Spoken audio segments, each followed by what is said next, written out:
Welcome, ladies and gentlemen. Today's lesson, we're taking a look at some phrases that we use to tease in the Garifuna language. Starting with, Way tabuluku. Way tabuluku. Big head.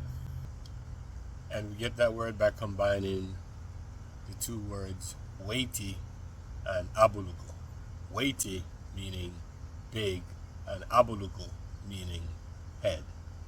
Weitabuluku. Next, waitagu. Waitagu. Big eyes. Next, waitari. Waitari, or in my case, wailari. Wailari. Big teeth. And last but not least, waited. Waited. Big bate or big buttocks. Okay, last one. If you want to say someone's a stinky person, say hingi tao. Hingi tao.